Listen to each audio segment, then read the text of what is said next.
అనంతపురం జిల్లా కళ్యాణదుర్గంలో ఎమ్మెల్యే అమిలినేని సురేంద్రబాబు ఆధ్వర్యంలో నిర్వహించిన ఉద్యోగ మేళాకు భారీగా స్పందన వచ్చింది. గతంలో ఎన్నడూ లేని విధంగా దాదాపు 202 కంపెనీలు జాబ్ మేళాలో పాల్గొన్నాయి. వివిధ ప్రాంతాల నుంచి మేళాకు వచ్చిన నిరుద్యోగుల్లో వేల మంది వివిధ కంపెనీల నుంచి ఆఫర్ లెటర్లు అందుకున్నారు. వెనుకబడిన ప్రాంతంలో ఉద్యోగ మేళా నిర్వహించడంపై నిరుద్యోగులు హర్షం వ్యక్తం చేశారు.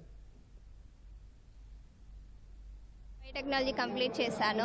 మంచి కంపెనీస్ వస్తాయని ఎక్స్పెక్ట్ చేయలేదు. మాకు సంబంధించినవి కూడా వచ్చినాయి కాబట్టి మేము హ్యాపీగా ఉన్నాము. నేను ఎంఏ బిఎడ్ పిజి అయిపోయింది. ఎమ్మెల్యే సురేంద్రబాబు సార్ గారు చాలా మంచి కార్యక్రమాలు ఏర్పాటు చేయడం జరిగింది. సుమారు 200 కంపెనీలు ఇక్కడికి హాజరయ్యి నిరుద్యోగతను తగ్గించే ఉద్దేశంతో జాబ్ మేళా నిర్వహించడం చాలా సంతోషంగా ఉంది. సిటీకి వెళ్ళి అక్కడ కంపెనీస్ ముందు రోజులు నిలబడి వెతుకోవడం కంటే ఒక ఆపర్చునిటీ అనేది మన ముందుకే వచ్చింది. సో అది తీసుకోవడం అనేది చాలా కష్టమైనది. మన ఎమ్మెల్యే గారు ఇప్పటివరకు ఎప్పుడు జరగలేదు ఇక్కడ. సో దీన్ని చాలా మంది యువత అంతా సద్వినియోగం చేసుకోవాలా. జాబ్ టెస్టింగ్ కోసము బెంగళూరులో పెట్టినాము. ఇక్కడెక్కడ ఇంటర్వ్యూకి అక్కడ మా పాప పోతామంటే అట్లాంటిది కళ్యాణదుర్గంలోనే ఇంటర్వ్యూ పెట్టినారు. మాకు చాలా సంతోషంగా ఉంది. ఉద్యోగాలు వస్తాయని మాకు ఈ అవకాశం ఇచ్చినాడు ఎమ్మెల్యే సార్.